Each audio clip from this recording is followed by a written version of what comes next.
Hello everyone, myself Khushi. I am a law student in IIM Law College and I am here as a legal intern in very popular law firm Lexis and Company.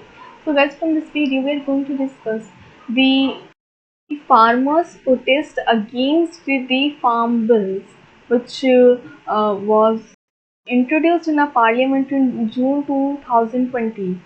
As all know, recently there had been a strong protest from the farmers, especially from the states of Punjab and Haryana, and also Delhi affected from this protest against the farm bills. Bills bring change in the some of the key aspects of the farm economy. Trade in agricultural commodities, price assurance, farm services including the contract and the stock limits of the essential commodities. This some include in this bill which is related to the farmers agriculture.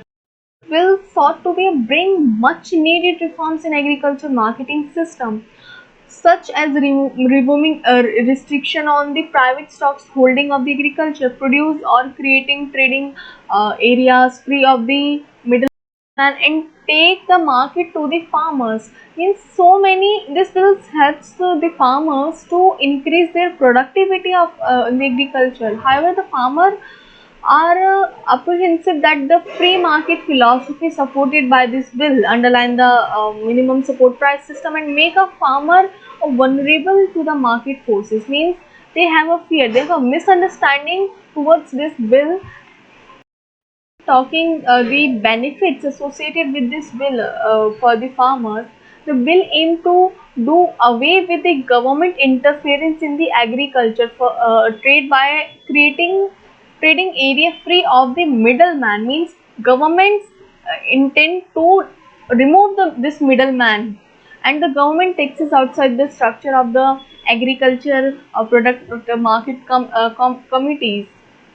The will allow farmers an option to sell their produce directly to this new zone and without going through the middleman and paying any taxes to such the fees etc. Means they remove the middleman. Before to introduce this bill, the system is like that the farmer which they produce from cultivation, they only sell this produced into their own zone, in the own zone mandis, and they are not allowed to sell their produce in any other mandi, in any other zone, in any other district. So this will remove this system. Now the farmer can their products, their produces in any mandi, in any market of our uh, in India. It sought to remove the stock holding limits as well as the curbs on interstate and the interstate trade and create a framework for the contract farming. So, also, this bill promotes the creation of the farmer produce organization on a large scale. Will helps in the creating a farmer friendly environment for contract farming where small players can benefit. These bills may be enable private payers to invest in the warehousing, grading and the other marketing infrastructure. A combined effect of this bill will helps to creating a one nation, a one market for the agriculture producers.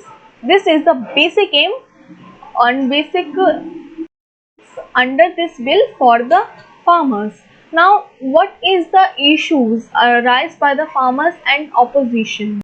Is the federal angle. The provision in the Farmers Produce Trade and the Commerce Bill 2020 provide for the free uh, free commerce in the designated trade area outside the APMC jurisdiction. Apart from this, the bill empowers the central government to issue the order to the state to furtherance of the law objectives.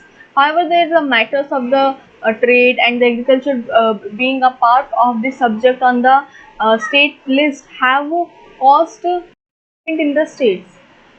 Next is the lack of the consultation. the audience route, and now they hastily attempt to pass the bill without the proper consultation at the to the mistrust among the various stakeholders, including the farmers. And there is also allowing the trade zone to the come up the outside the APMC's area. Farmers have become apprehensively that the new system would lead to be eventual exit from the minimum support price. Means that is it is the conspiracy of a government that uh, they wants to see minimum support price from the market, but it is not happening in a reality. It's just a next to the absence of any regulation in non-APMC's mandis. Another issue that is raised by the farmers is that the proposed will give a preference to the corporative interest at the cost of the farmers' interest. In the absence of any regulation in non-APMC's mandis, the farmer may find it difficult to deal with the corporates as they solely operate on the motive of the profit seeking. Issue is the non-favorable market condition. While retail prices have remained high, data from the wholesale price index suggests a declaration in the farm gate prices of the most agriculture produce. With rising input costs, farmers do not see the free market based framework providing them the this fear gains strength with the experience of the states such as Bihar abolished the APMCs in 2006, and after the abolition of the mandis, the farmer in the Bihar on average received the lower price compared to the fee for the most. We need to improve the agriculture infrastructure to strengthen the competition. Government should massively fund the expansion of the API MC market system, make efforts to remove trade cartel, and provide the farmers with the roads, logistic, and the scale and the real-time information to them. It is necessary for government that they provide this like information to the farmers. And covering state farmers commission rather than to opting for the heavy centralization, the emphasis should be empowering farmers through the state farmers commission recommendation by the commission national commission for the farmers to bring about the speedy government response to this issue.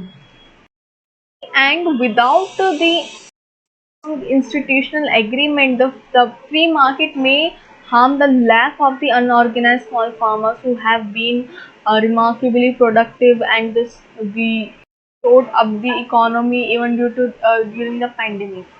So this is all about the farmer bill and the protest, the issues and the benefits also. So hope you like this video, and very thank you to all for watching this video.